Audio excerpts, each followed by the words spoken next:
Welcome back to ATW Travels. I'm Tony, and today we are taking you with us on our first ever Royal Caribbean cruise. We're boarding Harmony of the Seas out of Galveston for a Thanksgiving sailing, and we'll show you what boarding is like and what to expect, and a few tips if you're cruising Royal for the first time. We're here! Cruise day! So we just parked in the North Premium covered lot. It was a little hectic.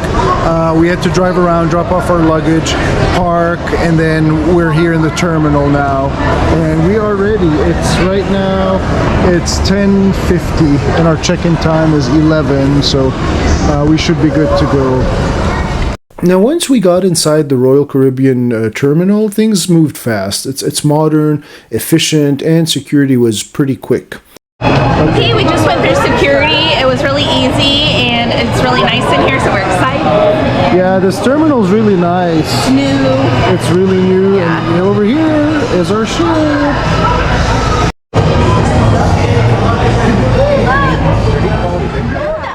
Okay, we're boarding. It's exciting. Cruise day, finally. Yes, we love cruise day. We've been waiting for this for about a year.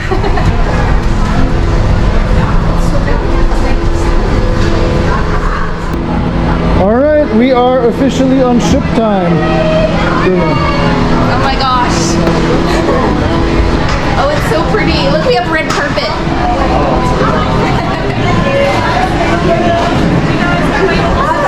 Hello, good morning. They're ready. When you board Harmony, you enter right into the promenade, which feels like a small city. There's shops and bars and a ton of activity.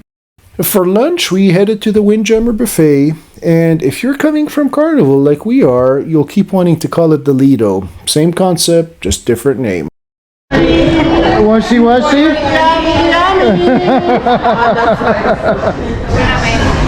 One thing Royal does that we loved is that the crew members greet everyone with a washi washi hand washing jingle. It's fun and it keeps things clean.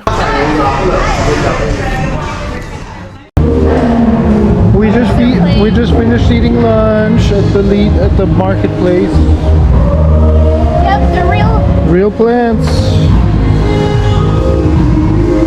After lunch, we explored Central Park. This is one of Royal's signature spaces, and it's genuinely impressive. There's over 3,000 live plants and trees. It's quiet, calm, and it doesn't feel like you're on a ship at all. Central Park also has several dining options, like a park cafe, which is a free spot. It's really good for quick sandwiches, salads, and breakfast. And then the rest are specialty restaurants like Chop's Grill for steak, Giovanni's for Italian, and 150 Central Park for fine dining. Now, cabins opened shortly after, so we dropped off our bags and we went back for our sail away.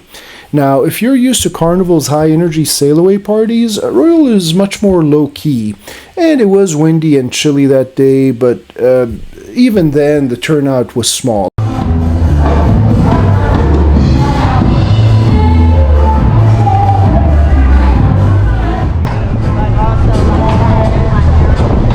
We are sailing away. overcast and windy and a little cold, but we're excited.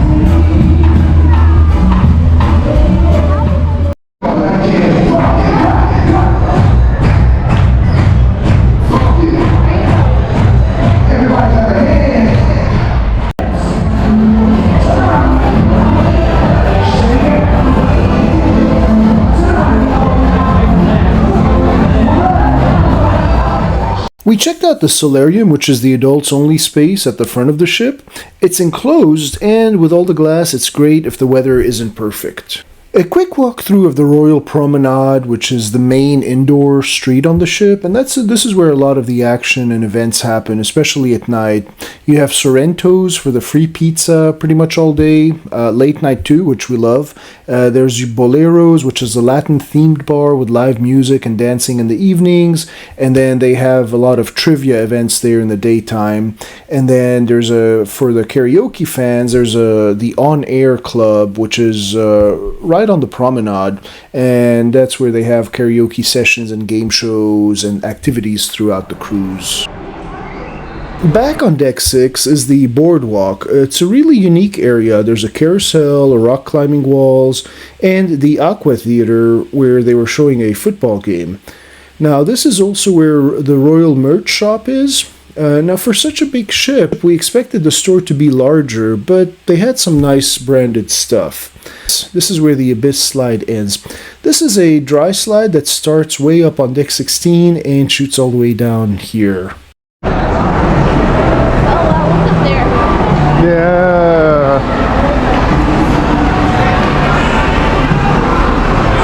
This is cool.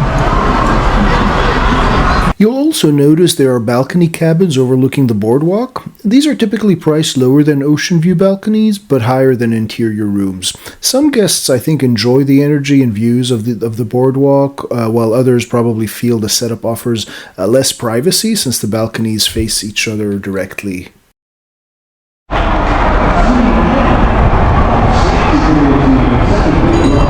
One thing that we did notice pretty quickly was that the only big screen TVs that are on Harmony are back here at the Aqua Theater. There aren't any large screens out by the pool, which is really different from what we're used to on Carnival. The seating at the Aqua Theater is also regular chairs, not loungers like what you would normally see around a pool deck. Just something to know ahead of time if you like watching movies or football while you hang out by the pool. For dinner, we ate in the main dining room. I tried the spinach dip, and Andrea had the crispy crab cake appetizers. Both were really good. And then for dinner, I had the New York strip, and Andrea had the herb-crusted stuffed portobello. The steak was cooked perfectly medium. It was a great flavor. And Andrea didn't love the portobello, but the dessert, the Boston cream pie, was a win for both of us.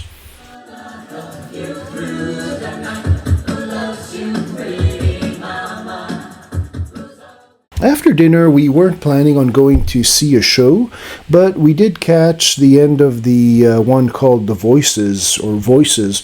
It's all a cappella, and the performers were really talented.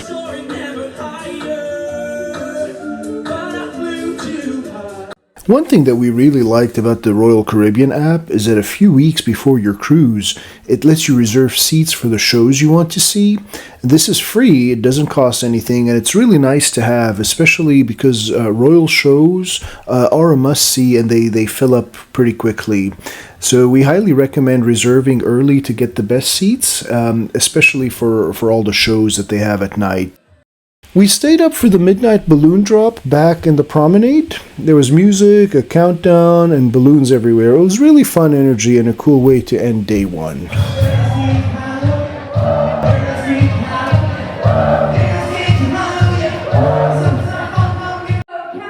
from 10, 9, 8, 7, 6, 5, 4, 3, 2, 1.